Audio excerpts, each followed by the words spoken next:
ஆச்சி குழம்பு மிளகாய் தூள் வழங்கும் மணி செய்திகள். இணைந்து வழங்குபவர்கள் அரசன் சோ.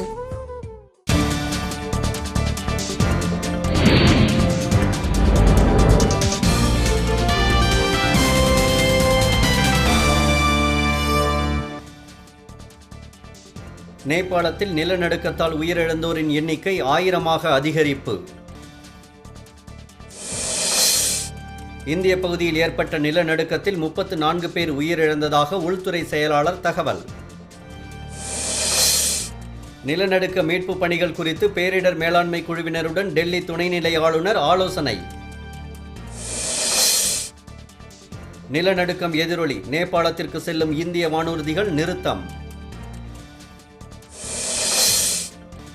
இமயமலை அருகே பனிப்பாறைகள் சரிந்து விழுந்ததில் மலையேறும் குழுவைச் சேர்ந்த 18 பேர் பலி.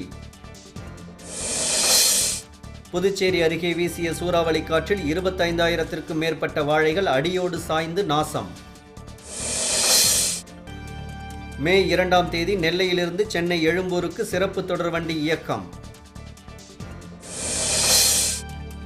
சம உரிமை வழங்கும் சட்டம் நிறைவேற்றப்பட்டதற்கு நாகை மாவட்ட திருநங்கைகள் வரவேற்பு. திருப்பூர் அருகே நடைபெற்ற கால்நடை கண்காட்சியில் காங்கேயம் காளைகள் பங்கேற்பு. IPL மட்டைப்பந்து போட்டியில் ஐதராபாத் அணியை 20 ஓட்டங்கள் வித்தியாசத்தில் வீழ்த்தியது மும்பை அணி. ஆச்சி குழம்பு மிளகாய் தூள் வழங்கிய மணி செய்திகள். இணைந்து வழங்கியவர்கள் அரசன் சோ.